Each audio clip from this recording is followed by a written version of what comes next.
Quad Committee is requesting.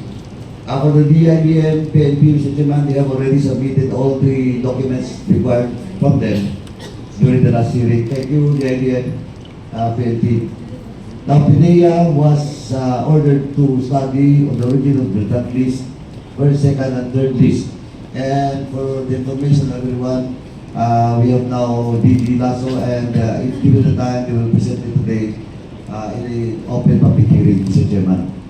And for the NBI, conduct a thorough investigation and submit a report on the deaths of 3 Chinese nationals who were killed inside the PPF by PDL, Stan, and Montedaro.